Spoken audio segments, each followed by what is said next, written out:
needed to raise temperature of a substance by 1 degree Celsius और 1 kelvin. ठीक है, ये एनर्जी की वो अमाउंट है जो कि हम किसी भी चीज़ को देंगे उसका 1 डिग्री सेल्सियस टेम्परेचर बढ़ाने के लिए। 1 केल्विन इतना यूज़ नहीं होता, 1 डिग्री सेल्सियस जो है ज़्यादातर बुक्स में मेंशन है। तो वो एनर्जी जो कि आप किसी भी चीज़ को दें उसका 1 डिग्री सेल्सियस टेम्परेचर बढ़ाने के लिए, उस एनर्जी को हम हीट कैपेसिटी कहेंगे। यहाँ पे ये इसका फार्मूला दिखाया गया है। हीट कैपेसिटी इसे सी से जाहिर किया गया है। ये बराबर है हीट सप्लाइड जिसे जाउल में जिसके यूनिट हैं ओवर चेंज इन टेम्परेचर जो कि केल्विन में बताया गया है। ठीक है, मतलब जो टेम्परेचर चेंज है ना वो आपके पास 1 डिग्री सेल्सियस आना चाहिए। अब यहाँ पे टेम्परेचर लिखा है तो ये टेम्परेचर के यूनिट्स केल्विन में बताए गए हैं।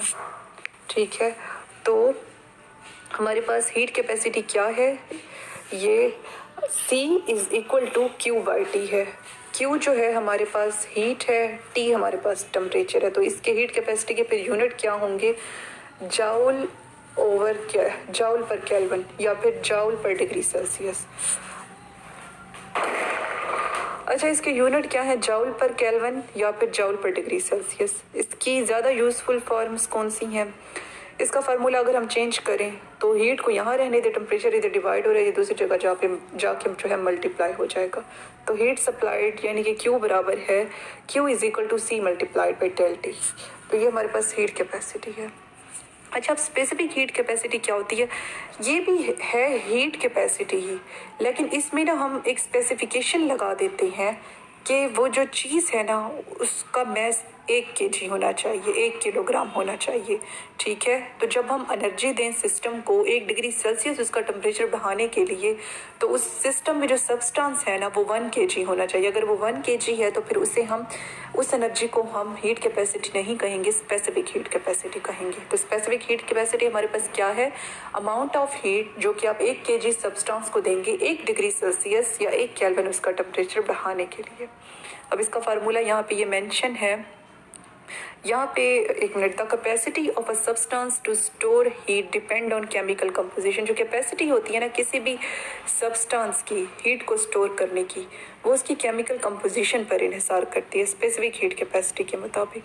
मतलब कि उस चीज़ को 1 किलो होना चाहिए। ठीक है, और फिर फर्दर उसके अंदर हीट कितनी स्टोर हो सकती है और किस तरह हो सकती है, उसकी कैपेसिटी कितनी है, वो कितनी हीट को स्टोर कर सकता है, ये उसकी केमिकल कंपोजिशन पे ये पार्ट डिपेंड करेगी। अब सिंपली इतना डेप्थ में ना आ जाए, आप सिर्फ इसकी ये पहले वाली डेफिनेशन याद रखें और इसका ना ये फार्मूला यहाँ पे रीअरेंज करके लिख दिया। ये असल में स्पेसिफिक हीट कैपेसिटी का क्या फार्मूला होता है, C is equal to Q divided by M delta T. ठीक है, अब इसे रीअरेंज करके यहाँ लिखा हुआ है Q is equal to C M delta T. Q heat है, C स्पेसिफिक हीट है, M मैस है, डेल्टा T जो है चेंज इन टेम्परेचर है। उसके बाद हम हीट कैपेसिटी जो है कांस्टेंट प्रेशर पे देखते हैं। तो हीट कैपेसिटी का अगर वैसे फार्मूला देखें तो वो होता है Q बाई टी। अब ये चूँकि हम कांस्टेंट प्रेशर पे मेजर कर रही हैं तो इसके साथ ये छोटा p लगाया, और ये डिफरेंशियल टर्म्स में जब डेरिवेशन करते हैं तो डिफरेंशियल के टर्म्स यूज़ करते हैं स्मॉल चेंज के लिए, तो यहाँ पे इसलिए ये d ऐड किया।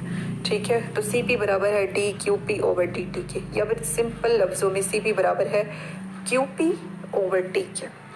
ठीक है, तो फर्स्ट लॉ ऑफ थर्मोडायनेमिक्स की अगर मैथमेटिकल फॉर्म लिखें तो उसके मुताबिक Q बराबर है internal energy plus work done के, यानी कि E plus P D V के। कांस्टेंट प्रेशर पे अगर हम देखें तो इसके साथ आप P छोटा लगा दें Q के साथ, ये कांस्टेंट प्रेशर वाली टर्म बन जाएगी। ठीक है, अब फिर नेक्स्ट आप क्या करें कि इससे जो है टेम्परेचर से इस टर्म को डिवाइड कर दें। जब टेम्परेचर से आप इस टर्म को डिवाइड करेंगे तो उसके बाद फिर आप सेपरेशन कर दें, ई के साथ टेम्परेचर अलग कर दें और जो वी है उसके साथ टेम्परेचर आप अलग कर दें। ठीक है, लेकिन जो हमारे पास फिर एक नई बात आ गई है कि जो इंथाल्पी होती है ना वो भी मतलब बराबर होती है internal energy plus work done के। ठीक है, यहाँ पे तो हीट लिखा है ना मैंने, इंथाल्पी का भी यही फार्मूला है, E प्लस पी वी के बराबर है। तो आप क्या करें कि अब ये जो इंथाल्पी वाली टर्म में भी इन तीनों को ही जो है टेम्परेचर से डिवाइड कर दें। टेम्परेचर से डिवाइड कर दिया तो अब आप देखें कि जो हमारे पास इक्वेशन 1 है और इक्वेशन 3 है हमारे पास। ठीक है, इनकी लेफ्ट हैंड साइड इक्वल है ना, तो जब लेफ्ट हैंड साइड इक्वल है तो राइट हैंड साइड को फिर हम इक्वल कर सकते हैं। तो जब लेफ्ट हैंड साइड इक्वल है, कंपैरिजन करें तो फिर क्या होगा कि यानी कि CPH/T के बराबर है। ठीक है, तो ये हमारे पास यही आ गया इक्वेट करने के बाद, कंपेयर करने के बाद इक्वेशन 1 और इक्वेशन 3 को, कि C बराबर है H/T के, यानी कि CP यानी कि हीट कैपेसिटी कांस्टेंट प्रेशर बराबर है change in enthalpy over change in temperature की। ठीक है, तो हीट कैपेसिटी कांस्टेंट प्रेशर पे हमारे पास क्या होगी, एंथैल्पी की रेशो पे के बराबर होगी एंथैल्पी के और टेम्परेचर के, यानी कि ये बराबर होगी change in enthalpy over change in time. ये हीट कैपेसिटी है कांस्टेंट प्रेशर पे। उसके बाद हीट कैपेसिटी अगर हम कांस्टेंट वॉल्यूम पे देखें तो पहले ये नीचे वाले पेज पे देखें, पहले हीट कैपेसिटी का सिंपल फार्मूला लिखा है कि C बराबर है Q/T के। ठीक है, उसके बाद first law of thermodynamic statement लिखी है, फिर पहली डेरिवेशन की तरह इससे टेम्परेचर से डिवाइड कर दिए। ठीक है, अब ना यहाँ पे मतलब वॉल्यूम कांस्टेंट है ना हमारे पास, तो dV यहाँ पे 0 होगा। तो फिर ये जो dV, अब ना हम टेम्परेचर लगा के इन दोनों टर्म्स को अलग कर लेते हैं। dE/dt अलग आ जाएगा, P dV/dt अलग आ जाएगा, लेकिन चूंकि dV 0 है तो ये होल टर्म को 0 कर देगा, तो हमारे पास एक ही टर्म बच जाएगी dE/dt। ठीक है, तो हमारे पास फिर हीट कैपेसिटी कांस्टेंट वॉल्यूम पर क्या आ गई, E डिफरेंशियल E/डिफरेंशियल T।